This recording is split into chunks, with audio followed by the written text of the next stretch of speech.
nggak ngerti dia udah angkat.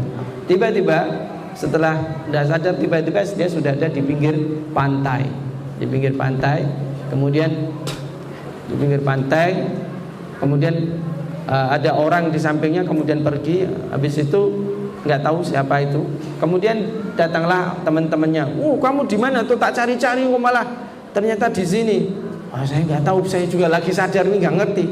Terus dia cerita, saya tadi tuh berenang kemudian hampir mati gitu dan seterusnya gitu. Ya sudah, sebentar kita pulang. Sementara di rumahnya ternyata bapaknya itu sudah nunggu dengan keadaan kekhawatiran yang luar biasa. Di depan rumahnya udah tengok kanan, tengokin mana anakku gitu, kok nggak datang-datang. Ketika datang, kemudian langsung dipeluk, anakku, masya Allah. Nak, tolong ceritakan apa yang terjadi, saya kok.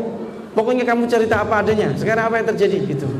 Oh, dia cerita apa adanya seperti itu. Saya hampir mati, saya mau nyebut nama. Saya hanya bisa nyebut nama jenengan, soalnya nyebut nama Allah nggak bisa lagi udah. udah gitu. Terus akhirnya saya sadar gitu. Sadar terus pulang begini nak, tadi saya itu sholat asar sayup-sayup, saya itu dengar suara kamu lagi ke dalam orang kayak mau mati itu. Saya sayup itu. Kemudian terus setelah itu saya berdoa di waktu sholat asar tadi, ya Allah selamatkan anakku, selamatkan anakku, selamatkan anakku dalam sholat itu. Saya selamatkan anakku. Kemudian setelah itu saya pulang dalam keadaan takut karena keselamatanmu ya anakku. Oh, alhamdulillah engkau telah pulang seperti itu. Jadi setelah itu anaknya itu bilang, habis ini insya Allah bapak saya gak akan pernah meninggalkan sholat lagi. Subhanallah. Jadi anaknya imam itu harus melalui 23 tahun dulu baru dia sadar, dan itu harus ada kejadian yang luar biasa. Tapi orang tuanya itu subhanallah sabar mendidiknya. Nak, bangun, walaupun setiap bangun iya pak, ya, tapi tidur lagi. Ya pak, tidur lagi gitu. Nanti kadang-kadang saya berangkat gitu, ternyata ambil mobil pergi kemana, ke pasar, kemana, enggak ke masjid. Begitulah tiap hari anak namanya Mbo itu. Tapi oleh Allah Subhanahu wa taala. Cerita ini saya ambil dari majalah Kiblati. Majalah terbitan dari Arab ya. Yang mengisahkan juga orang Arab itu di radio Idaatul Quran katanya itu ada. Kayak gitu. Ya, itu yang pertama. Kemudian masuk ke pertanyaan berikutnya yaitu bagaimana anak ini kalau liburan? Masalah nama kalau Jawa gimana? Pesanan orang tua ini Jawa. Nama Jawa nggak apa-apa, asalkan artinya baik. Contoh Edi itu artinya bagus. Edi Susilo. Edi itu Susilo itu akhlak yang baik kan gitu kan. Anda apa-apa. Edi Susilo itu nggak apa-apa. Nah itu kalau dulu anak saya itu mau yang nama anak pertama dulu ada beberapa pilihan, diantaranya itu pilihannya Zakaria, ada Fawaz Hamdi. Saya dulu pengen namanya anak saya Fawaz Hamdi. Fawaz Hamdi itu Arab ya. Fawaz itu beruntung gitu, kalau Hamdi itu ya memuji Allah lah gitu. Itu kalau di bahasa Jawa kan ya untung pamuji lah gitu. Untung pamuji kira-kira seperti ya, tidak apa-apa untung pamuji. Tapi akhirnya namanya jadi Zakaria. Sekarang jadi Zakaria. Ya tidak apa-apa, jadi itu. Kecuali artinya buruk, jelek-jelek nggak, harus diganti. Kemudian yang kedua tentang anak liburan. Kalau di rumah itu pertama bagus, setelah itu ya memang itulah sifatnya anak seperti itu. Ya memang kita harus istiqomah. Kita harus istiqomah. Dia nggak istiqomah, kita harus istiqomah sehingga dia menjadi istiqomah. Saya kira itu yang kita bisa sampaikan. Alhamdulillah.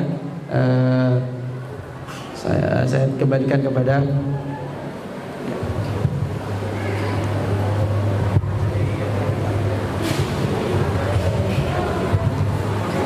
ini sebentar saya apa?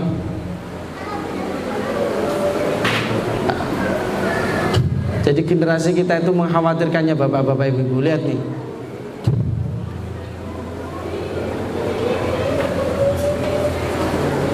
Anak teler ngerokok. Wah ini kalau ada suaranya itu. Kamu ini anak teler ini. Udah minum, udah ngerokok. Ini masih kecil ini.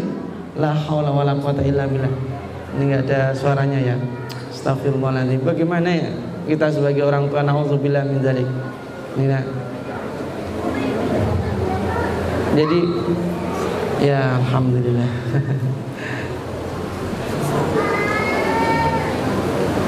Oke, teruskan silakan Bapak.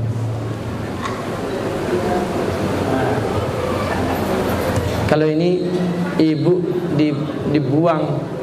dibuang di jalan. Dia cerita ini. Ibu ini dibuang di jalanan, ditemukan oleh orang, kemudian akhirnya dibawa ke panti jompo.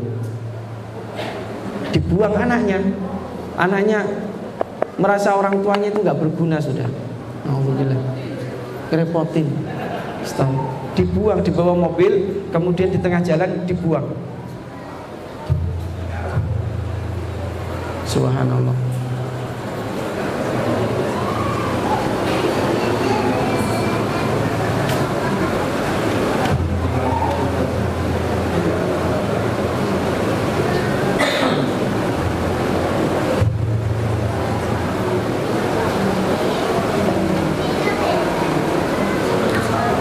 Kasihan, ya toh? Itu fenomena yang terjadi di negara kita, ya. Ya tidak hanya di negara kita, lebih-lebih di luar malah lebih ngeri lagi. Ya, naudzubillah. Astagfirullahaladzim. Jadi pondok pesantren yang ada di Indonesia masih kurang. Pondok tempat-tempat belajar agama masih kurang. Ya.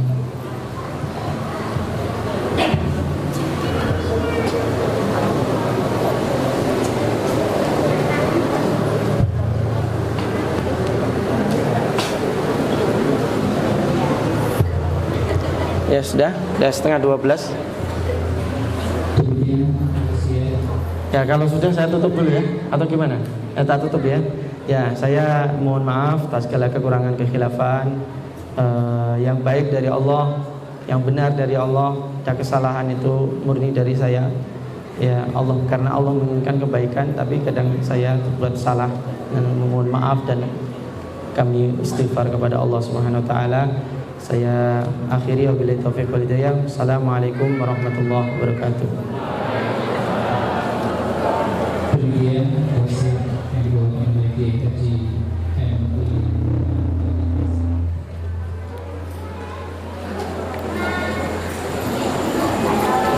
selamat datang, jazakumullah khairan katsiran. Sedikit kami simpulkan bahwa jejak kebaikan itu akan menjadi warisan abadi, tidak terputus hingga alam kubur sekalipun. Setiap kita tentunya menginginkan, namun hanya saja lebih banyak yang hanya ingin mengupayakan